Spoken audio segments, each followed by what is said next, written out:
Hi guys, hope you're well. This is an absolutely fascinating interview coming up with John O'Looney, who's a funeral director. It's an interview I've wanted to do for a very long time. And John takes us through the entire process of when someone dies, from picking up the bodies, and he's picked them up from hangings, car accidents, and the gruesome things that he's had to undergo. He really goes into detail about the embalming process and absolutely everything. But he's also a controversial figure because during the pandemic he had very outspoken views which were censored at the time, and now, slowly but surely, these views are allowed to come out. You'll have to make up your own mind. The second part of this interview is actually quite frightening for some people, I think. It's controversial. Make up your own mind. But here he is. What a man, what an interesting guy, what an interesting interview. So hi folks, I've got an absolutely amazing guest here today, John O'Looney, who's a funeral director, but he's also not only just a funeral director who deals with the public at the most grave times. He's also stood up on various issues that we will discuss during this. For people, death is just such a big deal, but you deal with it every day. How do you cope with that?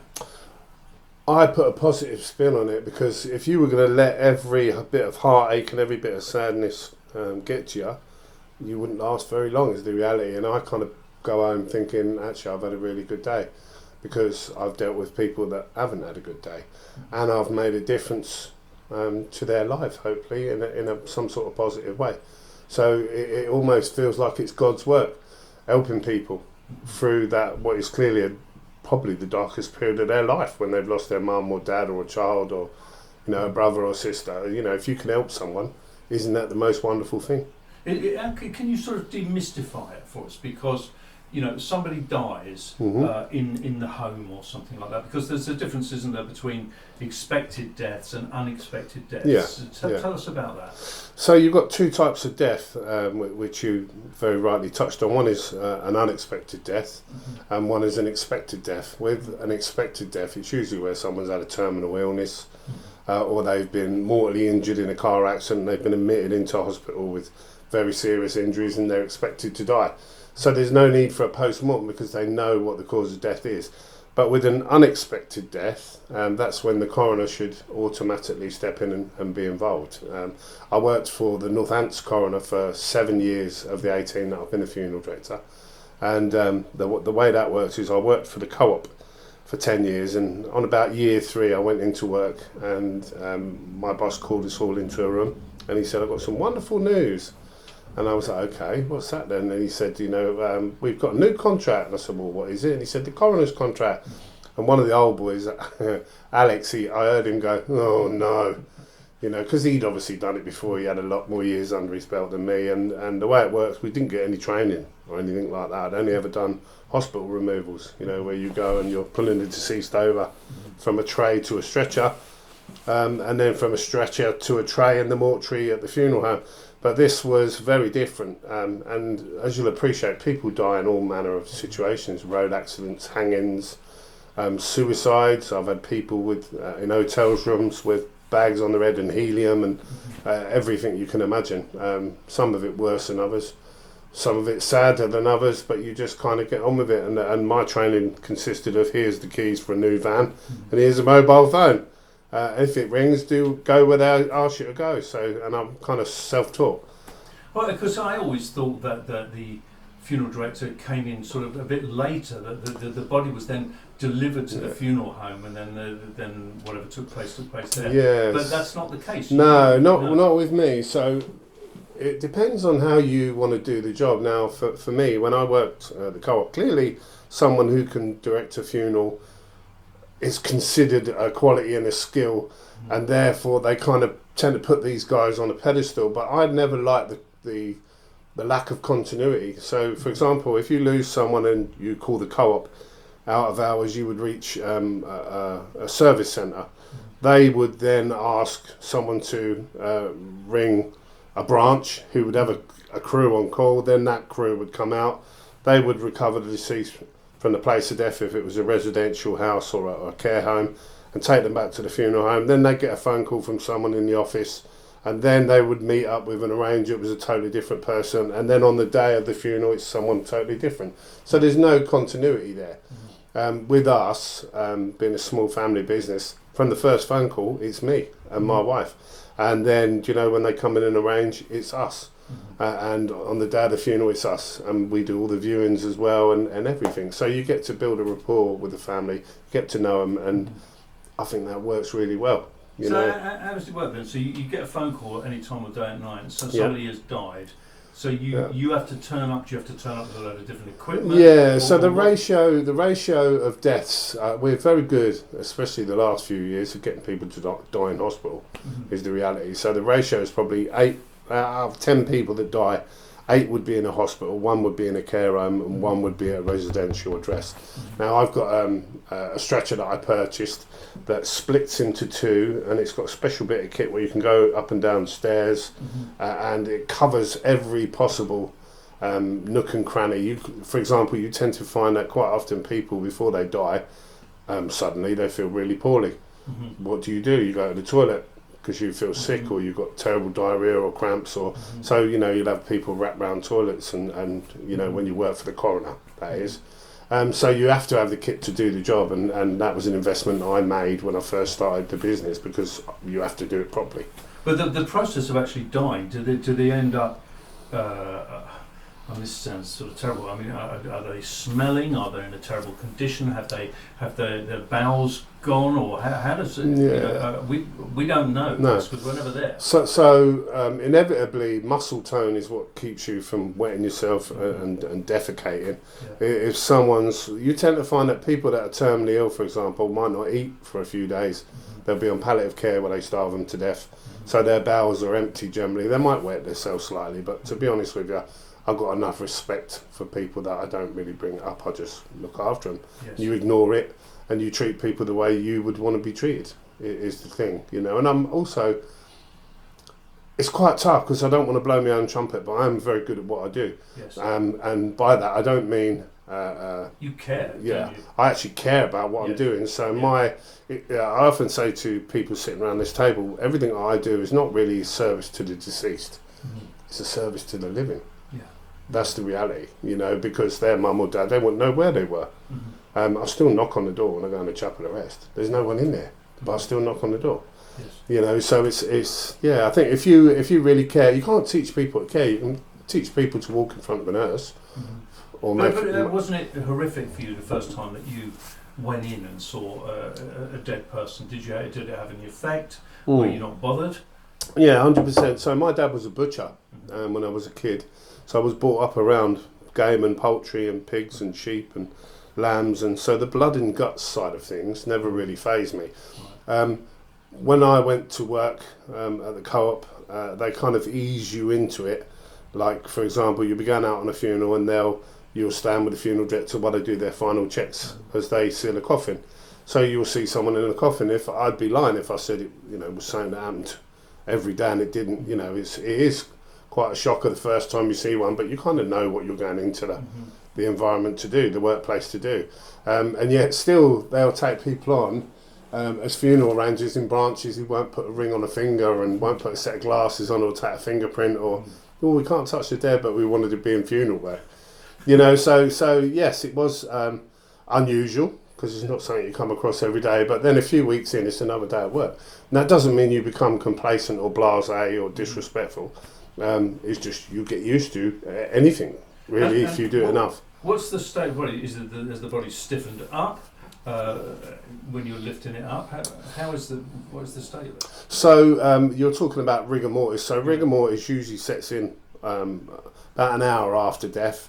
It varies in people, and it's the stiffening of limbs, and you can work it out of people. So, for example, if you open and close an arm a few times, you can work that rigor mortis out, and we often do that when we dress if someone's got rigor mortis.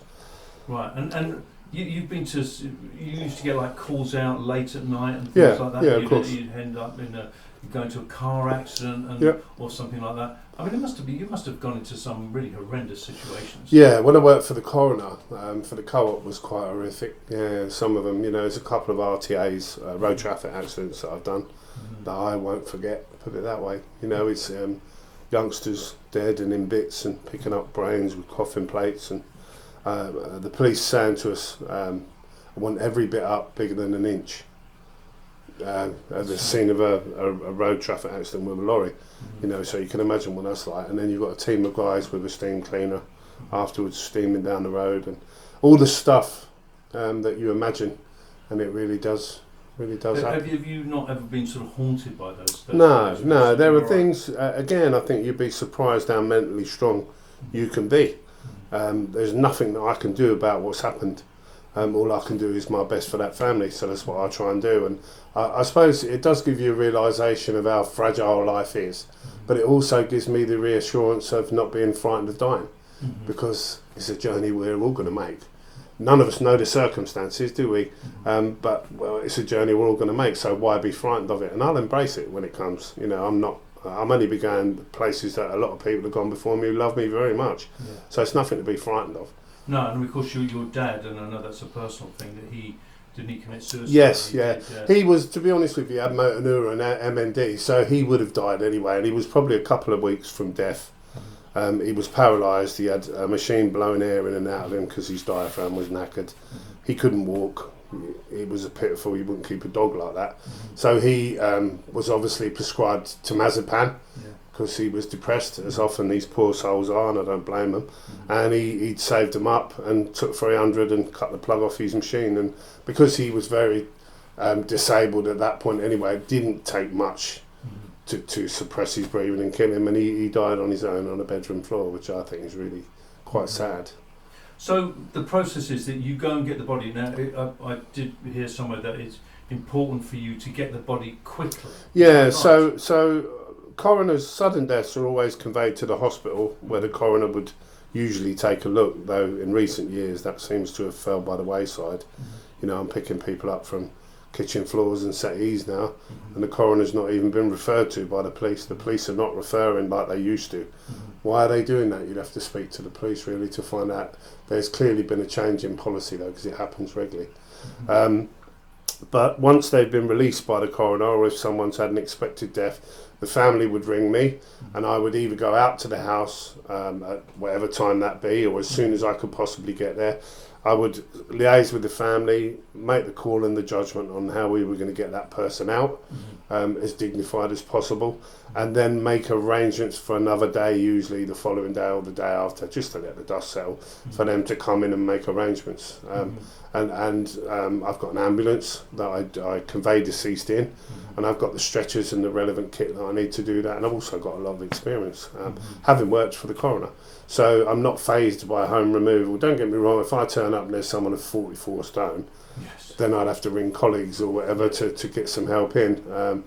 But touch wood, I've been quite fortunate in that. I've always managed to do it, and I'm still of an age where I've got a bit of strength in me as well. You know, it's.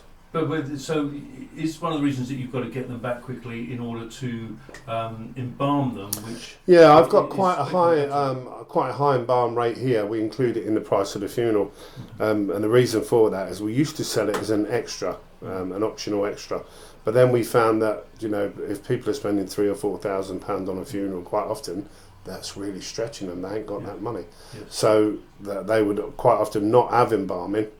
Because it was an extra, so then their mum or dad isn't presented as well as they could. They're getting a poorer service, so we include it in the price now.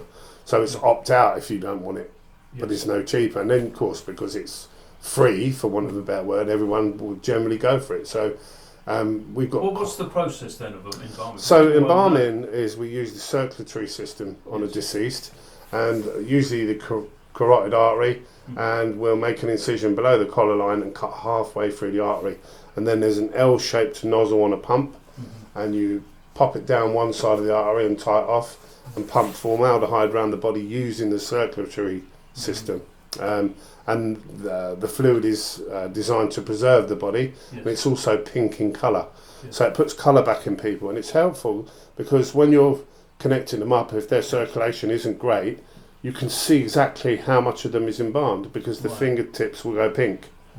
So it's a good indicator of when they're fully embalmed. When I've seen dead people, and I've filmed quite a lot of funerals because that's one of the services I've offered in my filming. It appears to me that if this is an open coffin, that the dead bodies seem to be smaller Are they smaller in size? Well, inevitably, the idea of embalming is to take as much fluid out of the body, moisture, as possible. So inevitably, they will shrink very slightly, you know, purely because they haven't got the water content in them that they usually have. For example, people, certainly when they go into a hospital, they're so pumped full of drugs, they're all bloated and swollen up, and quite often I suspect their body's gone into some sort of toxic shock.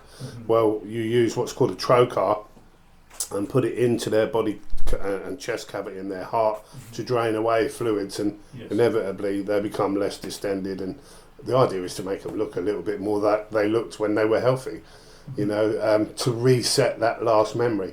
Yes. And because majority of people, they've lost their mum or dad, it might have been a peaceful passing, but then the memories of them laying there perhaps with a bit of vomit there, or with their mouth open, their eyes not quite shut, and to reset that and to see them at peace is, you know, is quite beneficial for people. At least that's the feedback that we get.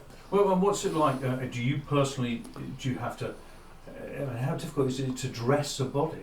It's quite easy, really. It's technique is the thing. It's technique and knowing what you're doing. You roll people, and usually it's a two-man job, but you can dress people on their own. And you know, I've dressed people of 30 stone. Yeah, and done it quite comfortably. You've got to put like trousers on or dresses on? Yeah, trousers. I say to people, you know, dress them as you would in life. With the exception of shoes. They don't generally like shoes at the crematorium now because they're into the emissions. You know, and if you think about it, a lot of women, for example, have big wedged heels with full of rubber and cork, and you know, they want to try and keep the emissions down. So we don't generally put shoes on people that are for cremation. So you said that you worked as a in the coroners. I mean, how difficult is that? Because obviously they're cutting bodies up. And so I didn't. So I was on the recovery team, body recovery team. So whilst we worked for the coroner, it was on a subcontracted basis. So the coroner has an obligation to look at people that have died suddenly. Part of that service means conveying that deceased from the place of death to the coroner's office. Now, they don't employ their own funeral directors. They don't, you know, they subcontract it out to a local company, usually a big sized company, because they've got the resources to cover it as well as their own work. And so I worked for the co-op, but they had a contract with the coroner. So my job would be to go and recover someone's body from their place of death and then convey it to the hospital after I'd liaised with the police and whatnot, and you know, and then deposit that deceased at the coroner's office, book in the mortuary, book they have in their mortuary in the hospital, and then lock up and go home, kind of thing. So that was the capacity. I've been in PM rooms and seen what goes on. I mean, all that, the cutting the head off and the whole thing. Yeah. Well, you see that here as well when you embalm people, because there are two types of embalming. One is a straight case, so somebody that hasn't had a post-mortem, and the other one is someone that has had a post-mortem. Now, when they do a post-mortem, they'll cut in the hairline, usually behind the neck, pull the scalp over, saw around the head, and they put a little V in. So when they put the skull cap back on, it goes into line. They'll take the brain out, have a look at the brain. They'll cut down the middle, take the sternum out, crank open the rib cage, take all the organs out, blocks and slides, weigh them, inspect them to try and ascertain the cause of death. And then when they're done, they put all those organs and the viscera in a bag, along with the brain as well. Sometimes they won't put the brain generally back in the head because it leaks constantly, you know. Then they put the bag in and they'll sew that back up. Now, obviously, when you go to embalm, that circulatory system has been badly compromised because it's been all chopped about. So we then have to undo the stitching, take the bag of viscera out, and manually target the severed artery. So you would do the femoral artery at the top of the leg and do one leg. Then you would do the next leg, then an arm, then the other arm, and you know, and then the face, then the other side of the face, and you know, you kind of, it's a bit more time consuming. And this is also that when relatives view the body, it's a more pleasant experience. Yeah, of course, it's a service to the living. Yeah, definitely. I mean, I often say to people, you know, if you've got no intention of seeing someone, or if perhaps we had a gentleman recently who'd been with the coroner for over a month after being found in water, so he wasn't viewable anyway. You know, so I would say the embalming rate probably about 98%. But there's no need to do it if you're not going to see someone. Where did you then develop the skill? Because when people are at their rawest and most, desperate when they come into you, where did you develop this kind of skill to be able to speak to them and put them at ease and everything? Life experience, really. I guess I've done a lot of things. A lot of them have been people facing. I worked on the door for 7 years in quite stressful environments and times and stressful situations. So I never lose my cool. I'm always quite calm. Doesn't matter what's going on. And I've always been quite good. And I suppose I care about people. So I'm very much of the opinion that people are mirrors. And much like a mirror, when you walk through life and you talk to people, what do you get when you look in the mirror? You get what you put in. So, I haven't got a magic wand. I can't bring people back, but I do care about what I'm doing. And I'm very good at the job that I do, and I can talk people through it. For example, when someone's laying in a bed at home and they've died, and there's a lot of people there, some people can't bear to leave you for you to take their mum away. They want to be in the room. So I would talk to them while I'm doing it, and I say, I'm getting a sheet. I'm just going to roll your mum over. I'm going to tuck the sheet. And the idea is, I don't pick your mum up with her wrists and ankles. I'm going to hammock her in a sheet and gently lift her across the way. I want my mum looked after. And you get a template that you'll polish.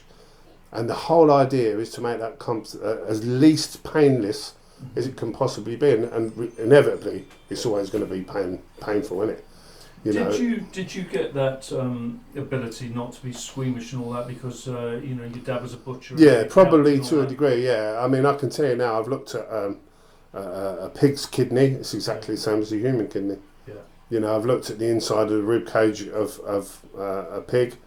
It's exactly the same in appearance as a rib cage of a human. So I kind of knew what I was going to see.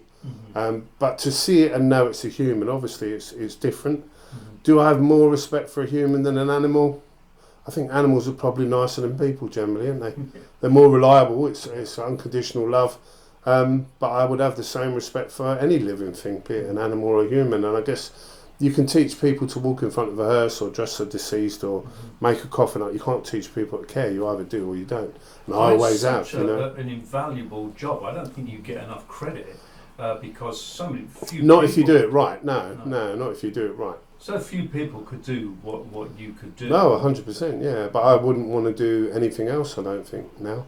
So when you were working as a butcher, did you have to put animals away as well? Yeah, I've seen it done. Rabbits, chickens, and stuff like that. Yeah.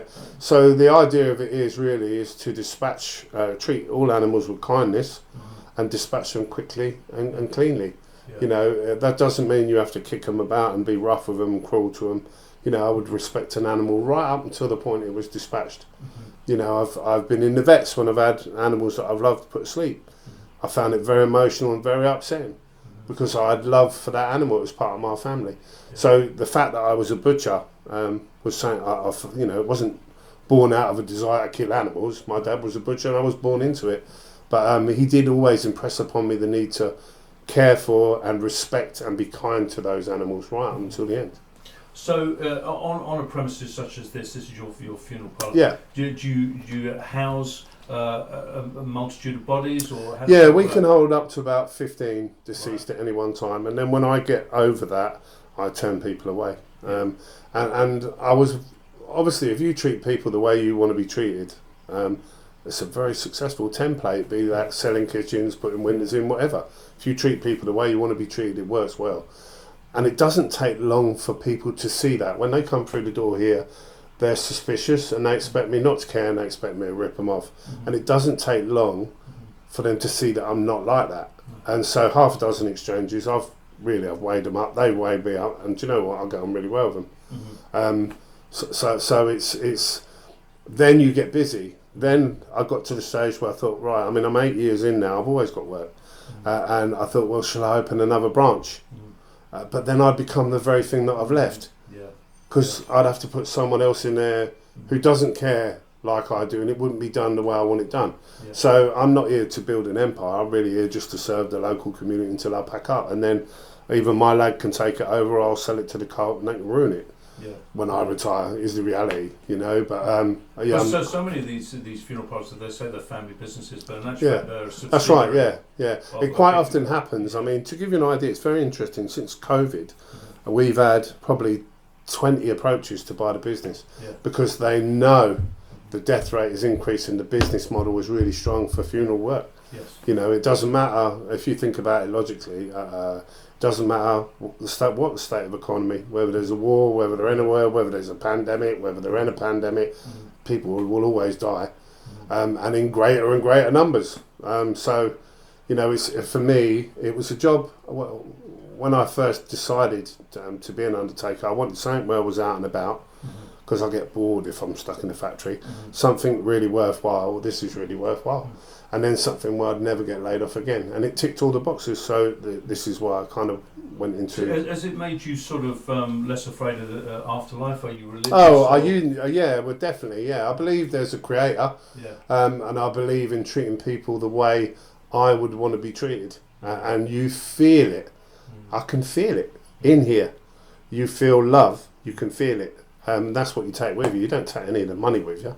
And I'm not afraid of dying. You know, so what's the point of being afraid of something you've got to do anyway? You know, when you see the body, do you believe, like, you know, the spirit has left, it's gone? Oh, definitely, it's gone. How long? I mean, it's the eternal question that we're never going to know the answer to until we pass. Yes, is the reality. But I've seen some very, very interesting documentaries and footage of where they film people, and there is a brief moment of light leaving them.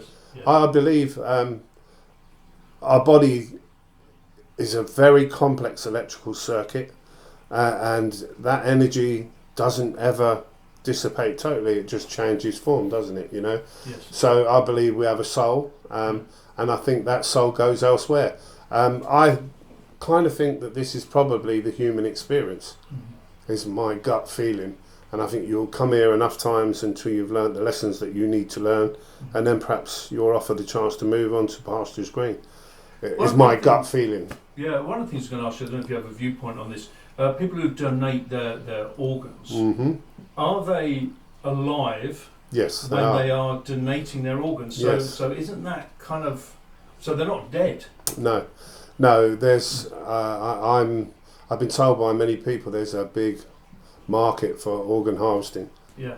And there are shopping lists in hospitals. Yes. And the idea, say for example, you get a call from the school, your son's been playing rugby, he's bumped his head, he was unconscious briefly, we're going to take him for a checkup, and they get down there and he's the right blood group and somebody wants him and he'll take a turn for the worst. And you're called in and you say, oh, he's in a medically induced coma, we think he might be brain dead, we're going to put him on life support, but we could save 5 other kids. Who wouldn't do that? And that's the angle they take. And I'm told that they don't give these people that are harvested any anaesthetic, and it's a paralysing agent. And the idea of that is because their brain is very much alive and they flinch, they feel the pain. So the paralysing agent stops them flinching because the risk is damaging the vessels that they need for the host. So in other words, if you're going to give... take your children off the transplant register. Yeah. Believe you me. Because they effectively they are alive, and that's the same. There's no such thing as brain death. No. And I've seen enough to know, and I've spoken to enough people to know. You either know or you don't. But again, you know, because the organ's no good, is it? Of course. In fact, you will find that when people are told their loved ones are dying, if they break down the drugs that they give them, they're often not to save life, but to preserve the organs. Yes. But it's another whole nother rabbit hole to go down. Whole thing. But there are shopping lists in hospitals, and if you fill that criteria and you're young, you're in trouble. Yeah, that's now of course you kind of came to public notice, which in a way you didn't want to. No, not at all. During the no one wanted to be wrong more than me, I can tell you. Yeah. With the whole pandemic thing, so when it first arrived. One of the things was, of course, all the death figures were supposed to have gone mad and this, that and the other, but that wasn't the case, was it? No, there were no more people died in 2020 than 2019. There was a brief spike in March, April, exclusively in care homes, and it was all the people they transferred there and then euthanised with midazolam.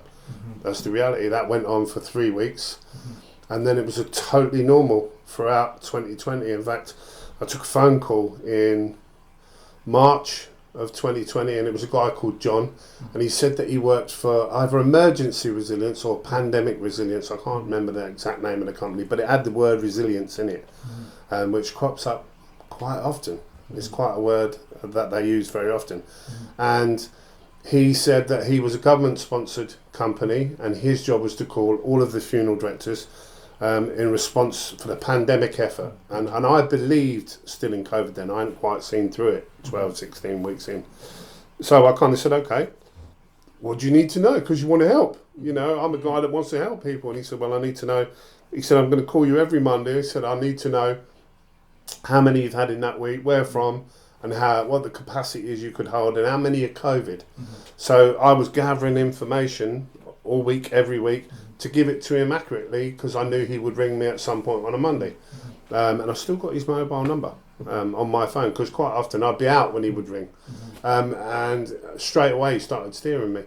And by that, this was at a time when the doctors had stopped attending deaths, and we were told this was to protect the NHS, they said. And so I was gathering info while I was on the scene, and we received a letter from the police in, I think, May of 2020, asking us to declare death or verify death. We couldn't certify because I'm not medically trained, but have a look, do the checks, and if you've got any concerns, you can call us, you know. But we're all in it together, you know. Yeah, it's like bizarre. So I would turn up, and I'd had a conversation that went much like this. Well, I picked up a guy. He was in Kent's Hill Care Home, which is a local 85, 90 bed facility, and he'd been there 5 years with onset dementia. I spoke to the staff at the point of collection of this man passing, because they weren't letting family in, were they? Because it's really dangerous, and they're really frail and fragile, and you know. And then I met the family at the point of arrangement a day or two later, and they confirmed, 5 years onset dementia. There was no doctor in attendance. There was no COVID test done. The guy wasn't COVID. Straight away, this John would insist he had to put him down as a COVID death. So I said, well, why? That makes no sense. You know, what is the point of you doing this if you're going to fabricate the numbers? And he said, well, we've heard that there was one positive COVID test in this facility. The guy didn't die from COVID, but he went on to die because he's in a care home with dementia. Yes. But he gave a positive test, and that was why they were instructed that every person from that day onwards who died was all COVID. So what that meant by the end of 2020 was there were no more deaths than normal, but there were loads of COVID deaths. So then when it come to early 2021 and they were rolling out these wonder injections, everyone was saying, save me from COVID. You know. Did you feel at that time, had you then decided, I'm not going to have this jab, or were you still in? That was one of the contributing factors. The other mistake they made that made me see through it was the numbers, because there were no more numbers. And then the final nail in their coffin for me was the way they rolled the jab out. Now, to me, it doesn't, and this is where their behavioural teams are stupid and made a major error that blew it for me. So it doesn't matter how old you are, your life has value. Yes. I don't care if you're 90 years old, or you're 20 years old, or you're a newborn baby. All life is important as the next person, you know. Everyone's life is important, has value. Now, they started out the jabs by rolling them out, and we were told it was only the most vulnerable. So those who they moved into care homes and bumped off in care homes. Then they said, oh, the over 70s, and then a few weeks later they went, oh, maybe the over 60s now, the over 50s if you've got high blood pressure, or the over 40s if you've got asthma, and as they went down the age groups, that was who was dying. Yeah. And it was undeniable, because I'm putting them in coffins, that's what I do for a living. So once you've done 18 years, I know who should die. I know in what numbers, and I know at what point, and how many, because I've done it for so long. So it was a direct result of the it was a total correlation with whoever they were jabbing at the time. That was the age group predominantly it was falling over. Yeah. And that was in from January the 6th, I'll never forget it, 2021. And I'd already twigged by then what they were doing. I knew it was about the jab. And I said to my missus, and I even did a Facebook post, and they banned my Facebook account. saying, wait till they roll the vaccines out, you'll see a death rate then. And that's exactly what happened. From the moment they put needles in arms, the death rate went through the roof. And so you did. That was the second wave, they said then. Yes, yeah. You didn't have it. No, You just no. thought under No, because I was circumstances. 52, 53, so by the time it got down to my age group, I was very aware of who was dying, and there was no way on earth I was lining up for it. I'm putting them in coffins. You know, I've lost 8 of my mates in the last 3 or 4 years. That's just friends that I know of. I've got their service sheets all up and down my wall in my office. How did people react to you? Oh, they all said I was mad. You know, even my own brother, he said, "Oh, you're dangerous." You know. They wouldn't believe it, and I don't blame them because a lot of effort was made, wasn't it? The media coverage, the brainwashing, the pictures of people in China. But why would you not believe a bloke who puts people in coffins for a living about who's dying? You know, I mean, my own brother, bless him, he's in sheet metal. He knew who was dying, and I never. You know, and you're like, it doesn't make that makes no sense whatsoever. But so people didn't believe me. They believe me now, but it's too late. It's too late. So, was your wife with you all the way? She works in the funeral home, so she knows who's dying. I think it took her longer to twig on. Yes. She won't be taking no jabs, ever. I'll tell you that now. And I think as time's gone on, and people have seen it, they've all been touched by it. I've been swamped with phone calls and visits. I had a guy this morning, came and knocked on the shop door, and he said, "I just want to shake your hand." He said, "Thank you, I've come up from so and so," and I said, "Oh, we exchanged pleasantries," and he left.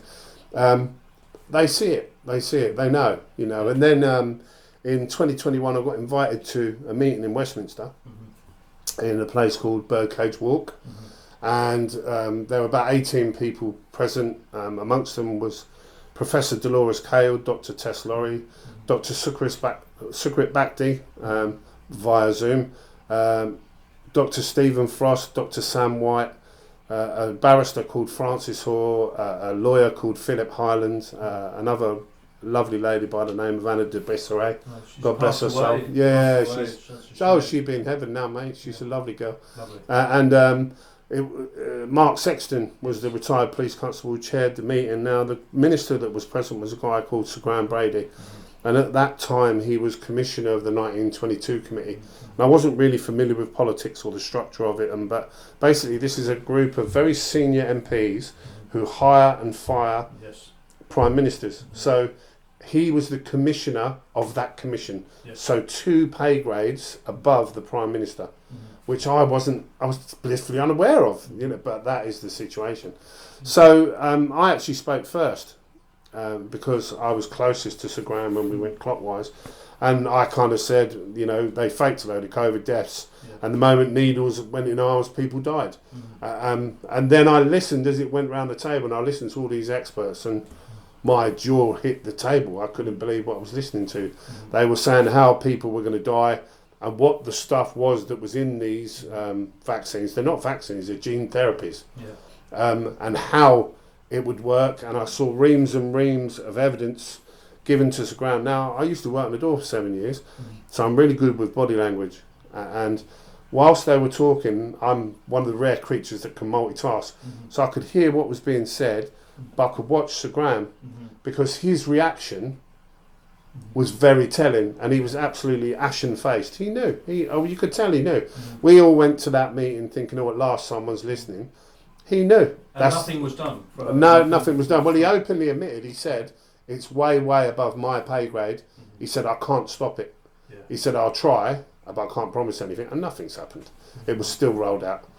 Yeah, and what was interesting, we talked about embalming before, is the fact is that you then, didn't you start to notice things? Yeah, so early 2021, we were struggling to embalm people. And my embalmer came out, he said, I think we need the pump servicing. Because obviously being a pump, it pumps at a certain pressure. There are pressure gauges on it, and he said, I'm struggling to get fluid around people. You get that occasionally with someone who's had a chronic circulatory disorder, for example, or someone that's very old and they've got fragile arteries or whatever. But this was consistently, even young people that were coming in. So I said, all right, I'll come out and have a look. And I looked at it, and it's got a pressure gauge on it. It was doing the pressure it should. So we then had a guy in who was 30. and he was in good nick, bless him. You know, we was all 30 once, weren't we? And he died suddenly. And when he'd had a full post-mortem, so we opened him up and took his viscera out and his heart and lungs that were in the bag. And then we manually started targeting the arteries, and he called me out there and he said, come and have a look at this. So I went out there, and in the top of his ephemeral artery, if you picture it like a cut straw, the diameter of a felt tip pen is about right, and it was totally blocked. And he grabbed the pair of tweezers, he said, look at this, and he pulled it out, and it came out in one piece, the entire length of his leg. Now, a traditional clot, it's an impossibility. They're like jelly, no bigger than 15, 20 millimetre, and you could wash them down a plug hole. Yeah. You know, and break them up with your finger. Yeah. These are they're like, you showed me some. they're like rubber calamari, really tough. Yeah. Really. And long. Yeah. I mean, if you want me to go and get them, I can. Let me go and grab them quickly. Yeah. So you've just gone off to get these are actual clots. Yes, these came from the arteries and veins of real people. So these, we had to flush these out and pull these out purely. Maybe you can just hold one up. Yeah, to clear their circulatory system, to be able to pump fluid round him. But they're like huge lengths. Yes, yeah. So the longer and bigger the vessel, so what I found early on was I was finding them predominantly in people that had a full post-mortem, and the reason for that obviously is I can get right in there to have a look. You know, so these ones are all very small, and the reason for that is because these are small. These are tiny. Usually they're a lot bigger. They fill the vessel that they're in. So this young lad, his aorta, which is the vessel under the heart, was maybe 85% blocked, and in total we pulled about 200-300 grams out of him, and I contacted the coroner and said, listen, we've had this young lad in, I know you've done a post-mortem on him, we've found some really unnatural clotting inside him. Are you aware of it? What is it? We've never seen it before. Do you need samples? And they wouldn't reply to the email. But they rung me back. One of the office girls rung me back about 3-4 days later and said, oh, it's just about the clots that you said you found. Don't worry, you can discard them. We spoke to the pathologist. He said they're totally normal. Now, I can tell you, I worked for the coroner for a number of years, 7 years, the Northants coroner. They're anything but normal. This shouldn't be floating about inside your arteries and veins. And now, I started speaking about it straight away, and then I was finding they weren't releasing to me very quickly from the coroners. And then when they were coming in, they were all cleaned out. I couldn't find any. And all of these ones are ones that I've found from straight cases, ones that haven't been post-mortemed. And that's why they're so fine, because they're coming out of the carotid artery. So the way that works is, with a straight case, as I went to before, we just do that one artery. So when you put a pipe in and you pump formaldehyde in, when you release that pipe from the artery, you get back pressure. And this is what's spat out on the table. So these are all from the small carotid artery. There'll be loads and loads that I've missed, and there'll be loads and loads that I suspect they're clearing out, because you're not a very complex creature. You know, that venous and arterial network, they'll be well practiced at clearing the evidence out. So you're saying that is a direct result of people having the jab? Yes, and every one of them has been vaccinated. How do I know? Because I asked the family at the point of arrangement, and if you cast your mind back, you're dangerous, you're selfish, you can't work, you can't travel. They were very keen, everyone should be jabbed.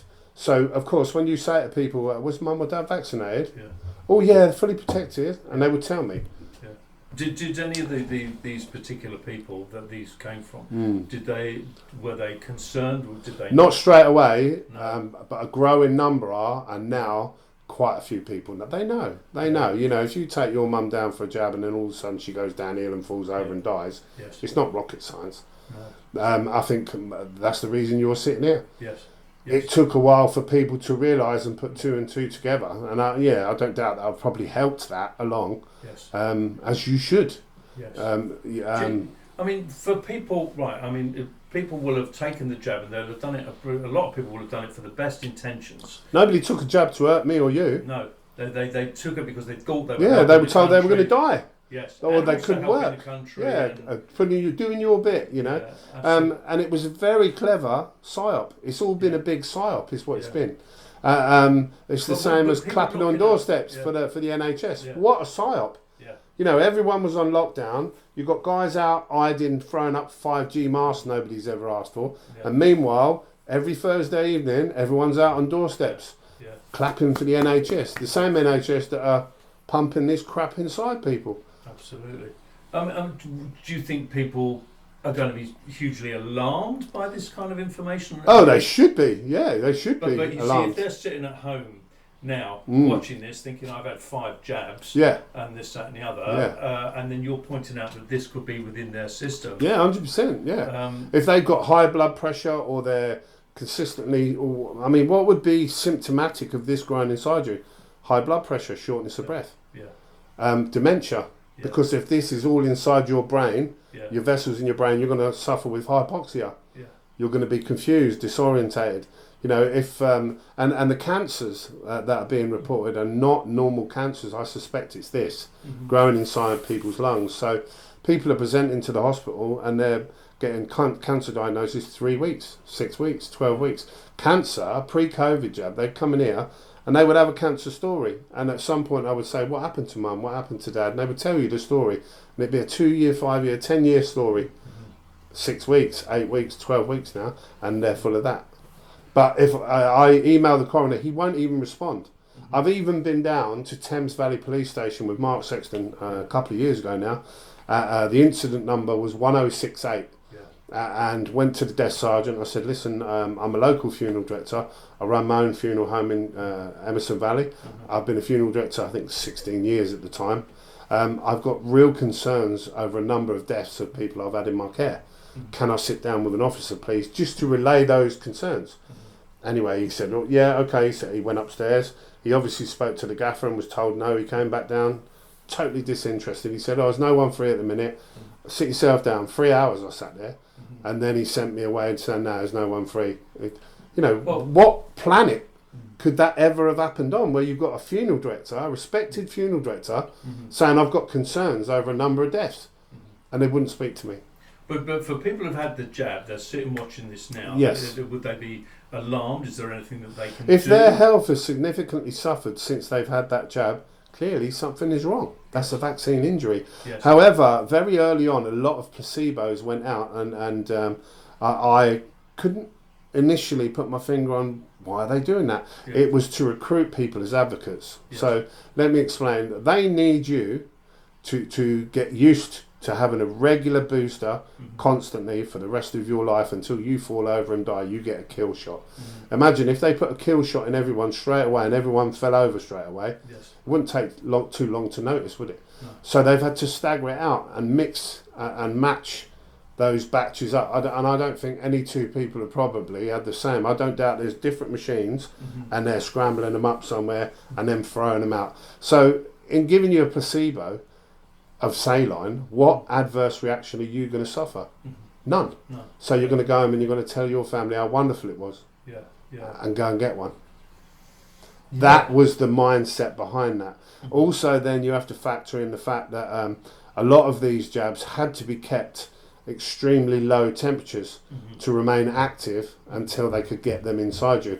Logistically, it was such a monumental effort, they couldn't do that. So a lot of people would have had an inactive or dead gene therapy that wasn't active. So it won't have done the damage that perhaps it might have done if they could have got it into you quicker. But, so for people who they're going to say, oh, you know, you're a conspiracy theorist. Yeah, okay. You've shoved a load of stuff in a bottle here. And I would say one word. Why?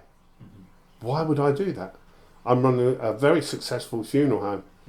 What do I have to gain from it? And I challenge anyone to present me with any evidence of any financial payments or you know, I've had loads of people that I've spoke to. I've never once took a penny. I've even drove hundreds of miles to speak to groups of people and not ask for petrol money. I paid it out of my own pocket. Why would I do that? Why would I want to jeopardise my successful business on the back of a conspiracy theory. And also, it comes as personal cost to you as well. Yeah, of course. Yeah, of course it does. Weren't you worried at the height of it all that forces were out to get you? I was targeted in 2021. So after the meeting with Sir Graham Brady and I started talking about it, a couple of weeks after, I took a phone call from a guy in British intelligence. He was a comms officer, an older guy, very convincing, to be honest. I spoke on the phone for him half hour, 40 minutes. And he told me that everything that I talked about was right. And he said, you are a person of interest, you're going to be targeted. And literally 3 weeks later, mysteriously became ill, breathless, went to the hospital. And I felt like I'd been burnt or poisoned. You know, as an ex-smoker, I've had plenty of chest infections. I know what a chest infection feels like. This was like nothing I've ever felt. And I did 3 of their lateral flow tests. I wouldn't do the PCR test because I know these things are toxic. And I was asked to do spit on a stick for a lateral throw. 3 of them I did. I got seen straight away. There was no one in there. This is when they tell everyone how overrun they are. And they're all doing TikTok dances. Who does well-rehearsed TikTok dances during a deadly pandemic? Didn't you also say that the hospital was quite empty? There was no one in there. I was seen straight away. And I was the only one in triage. You know, so... anyway, I did 3 lateral flow tests. All of them were negative. She said, you haven't got COVID. And I said, I know. I said, I think I've been either burnt or poisoned. She said, well, we're going to put you on a COVID ward anyway. And then I kind of knew because I'd already spoken to this comms officer. So this was early hours of the morning at Milton Keynes Hospital. I got put down on the ward. There was 2 other guys in there. It was a 4-bed room. And they were trying to convince me to go on ventilation. But I refused. I said, no, I don't want to. I said, because I know it will blow my lungs out. I was, you know, in the morning, consultant sat on the bed. He said, I'm here to save your life from COVID. And I was like, okay. I said, have you looked at my notes? I said, because I ain't got COVID. I said, I've done 3 of your tests. These are the tests that you're putting people on palliative care on the back of, and you're locking them inside rooms. I said, I know. And he, straight away, his bottle went, you know. And he said, well, we just want to be sure. And I said, all right. I said, well, how are you going to be sure to treat me for COVID I ain't got? And he went, and he lost it because he wasn't used to talking to someone who was assertive and knew what they were talking about. He said, I want to start you on remdesivir. And I laughed. And he said, well, why? And I said, well, I'll tell you what. I said, you tell me the clinical benefit to me as a respiratory patient of remdesivir. Well, I look up at the side effects. Oh, look. Wheeziness, tight chest, difficulty breathing, kidney function, liver function. Why would you offer me that? And he just got up and walked away. He didn't even engage because he had no argument. And then about 4 or 5 hours later, I had a very skinny, pale, gaunt woman sit on the edge of the bed, and she said, I'm here to save your life from COVID. The exact same line. Like it's come out of a book of coercement. And I went through the same process with her, and I said, well, I haven't got COVID. I've done 3 of your tests. You know, why would you? How are you going to save me then from COVID I haven't got? Oh, we want to try on 2 other drugs. You'll die without them. And I said, all right, then what are they? She said one was called baricitinib, and the other one was called tocilizumab, and they're drugs that are used for chronic arthritis. I said, all right, let's have a look at the side effects then and see if they're helpful to me as a respiratory patient. Oh, difficulty breathing, difficulty swallowing. Why would you do that? Why would you do that? And she couldn't look at me. She's looking at the floor and, I'm sorry, I'm only doing what I'm told. And I suppose the big question people are going to ask and say, you know, because people are brought up to trust the government, of course, to do the best thing, and this and the other. I can tell you why they're doing it. Why? It's financial. It's purely financial. They've done all of our pensions. They've done it all. All the gold reserves are gone. There is nothing left. So it's easy to bump you off on the back of a lie than it is to pay you out money they haven't got or be discovered. That's why they're vastly, as fast as they can, getting in our replacements who want very little. They're not going to get a pension. They're never going to own an house, but they are going to pay rent. It's financial, and alarm bells for me rang 6-8 years ago when they moved the pension age back for women. Didn't they? A couple of years. Why do you think that was? Because they ain't got it. They ain't got the money. They ain't got the money. They've done it all. And once you understand why it is they're doing it, it makes it a little bit easier to kind of, you can put it all into place. How do you convince the ordinary members of the public, I don't mean ordinary in a bad sense, it really, that you haven't lost the plot? Well, I would say, look It is there in front of me, Yeah. you know. Yeah. Look at the other people. There's a guy called Richard Hirschman, who's another Alabama-based guy. Listen to all the doctors, Dr. David Cartland. I can show you my phone. I've 100 different nurses and doctors that have been in touch with me. Some of them have cried down the phone. They all know. And then when you use your intuition and you think back, when they were doing those wonderfully well-rehearsed dozens of doctors and nurses all dancing in the wards on the TikTok dances, is that something you would do as a medical professional during a deadly pandemic? Of course it isn't. When you cast your mind back to historically and you think about the Black Plague, right? The bubonic plague. Yeah. Were they dancing in the streets? And they look at you and me as cattle. But unfortunately, it was only something I stumbled on as a funeral director when I saw what was going on. And of course, when you do that, people reach out to you. Some of them are nutters. Some of them are very credible. And they furnish you then with other information. You know, I mean, I've spoken to people from the military. I've had 4 peers get in touch with me from the House of Lords. The great Andrew Bridgen, I speak to him on many occasions. People like Mark Steele, people like Mark Sexton, Dolores Kay, and all of them. I know exactly what's going on. And none of them will openly debate me. You know, I said to them, well, let's have a live televised debate then, and you can explain it away. Because nobody wants to clear it up more than me. No. What you is just going want on? to go back and be... of course I do. If anyone thinks this is stardom, it's fucking misery. It's horrible. You know, I don't want to put murder victims in coffins every week. But none of them will address it. None of them will... and they're just gaslighting and lying. And even the ONS data, they've reformulated the way they count now to try and hide it. And do you think there'll ever be any retribution then? Because I it's think kind of faded away. You've got your Matt Hancocks and all that. And of course. I think it'll be street justice, maybe. And we have to say that we can't encourage that. No, YouTube, 100%. You know, you know, if you'd... And this was put to Sir Graham at the meeting in 2021. At the end of the meeting, when it became apparent exactly what was going to happen, and the whole room knew. And and Graham Brady sat there ashen-faced. He couldn't get out quick enough. We said to him, you know, when people find out what you've done, there'll be civil war in this country. When they find out their kids have been sterilised and their mums and dads killed off and their families killed off, it can only end one way. And he agreed. He openly admitted. He said they know. Are the Brits too placid? I think certainly our tolerance will be the death of us, 100%, We are so placid. But then you're a right-wing extremist and a Nazi, and you know they've been very good at playing the media game. And the same people pumping out these poisons own the media, as own the governments. You know, they're all intertwined. It is absolutely shocking when you look at these things here that are just. They're really, it's like out of some kind of horror movie. So these things were taken out of people's bodies, out of their These veins. come out of arteries. These are all out of arteries. They are in veins as well. They are present, but these were all carotid arteries, which is why they're all the same sort of size. Because they're cleaning them out. They're cleaning them out of the postmortem cases now, so I can't shout about it. Because they know if I find it, I'll document it and I'll shout about it. So, of course, the ones that they haven't post-mortem, they can't clear it out. No. God, that is frightening. Yeah. When you well, I'm not frightened anymore. No. You know, I've had 5 years to come to terms with it. And I've laid in the field, walking the dog and cried my heart out. Yeah. Because nobody else knew. No. But I knew. And it's a terrible burden to carry. Yeah. But I've got my head around it now. So I'm quite looking forward to it coming to an end, to be honest.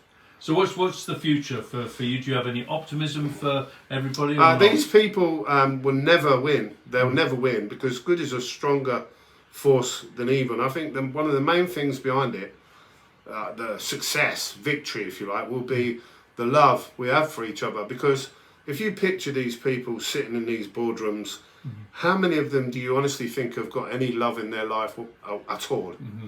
You don't even have to know them to know they've got none. Yeah. So they don't understand what we will do for each other to beat them. Yeah. And the lengths that I would go to for my fellow man, people that I would never meet. You know, why have I put my arse on the line? Because I know the price of not saying anything is actually more severe because there'll be no resistance even then. Well, final question: How is your all your other funeral directors. So do you ever meet up? Oh, loads of them. I've had loads of them congratulate me, thank me for speaking out. They've even tapped me on the shoulder at the local crematorium. Yeah. It's the worst kept secret, they'll know. Yes. But the last one, he tapped me on the shoulder and he said, well done for speaking out. And I said, all right.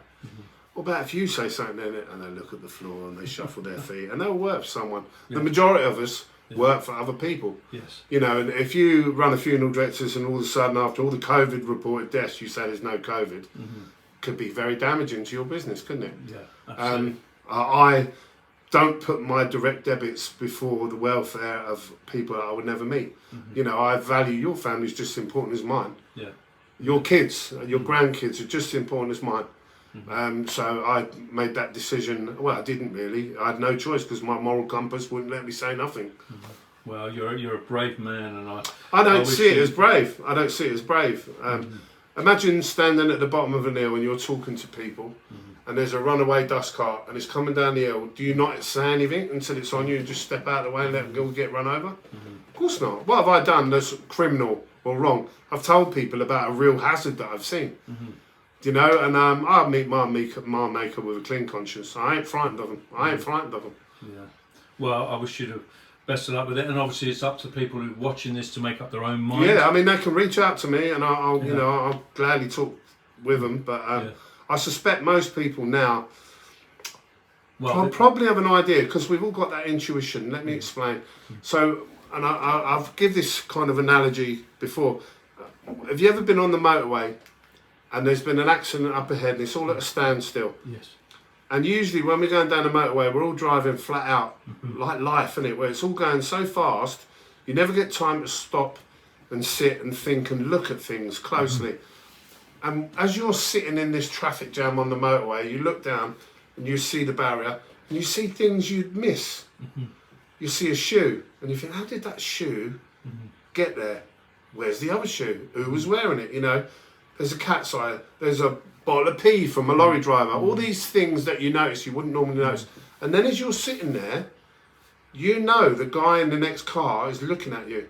You can't see him, but you know he is. And you turn around quick and you catch him, don't you? And they know, it's that sixth sense, that intuition. And I think as time's gone on, and you have to remember what this government made you do. So they locked you all down. They ruined your livelihoods and your businesses while they were having drunken maskless parties in Westminster. So clearly there never was any risk, and that supports what I'm saying, not them. And then when you walk into a restaurant, you walk in, you've got to wear a mask, but you're safe once you sit down. That was absurd. But people did it. Yeah. They did it. How did they manage to do it? Because they use like the sheepdog mentality. How does one sheepdog herd 100 sheep, does it with fear, barking and snarling, and they're all frightened, they don't know where to go, but they all want to stick together, and that's what COVID was. It was a great experiment, and you know, hopefully now people have had time to reflect and process, and obviously look at the loved ones they've lost around them. It's clear they have obviously made a decision to get rid of us rather than put their hand up and say we've done all your pensions, is my impression. But we'll see. I mean, the peers that I spoke to, a couple of them suggested communism. But I don't really know. The reality is it's way above my pay grade, but I can tell you who's dying, and I'm putting predominantly vaccinated people in coffins. So don't have any flu vax, anything that you ain't got to have. Absolutely. And you speak as someone who had vaccination. I had every vaccine. Yes. In fact, I even went out and got a pneumonia vaccine in early in 2020 because they were saying that COVID gave you pneumonia that kills you. So me and my missus went and paid to have one privately. So I'm not an anti-vaxxer. You know, I'm not a conspiracy theorist. I'm an undertaker running a successful funeral home. Why would I jeopardise that? You know, because I just don't consider. I never put no money in a coffin. You can't take it with you. And I know I'm going to be on the right side of history. I can tell you now. That's the thing. History, you know, you will be on the right side. I will. And I'm good. You know, we're all going to die anyway. I'd rather have lived well and then face my maker with a clean conscience. Absolutely. Well, I wish you the best of luck. And if I do pass, I'll be heading down this way. Well, hopefully not too soon, Thanks very much. No, you're more than welcome.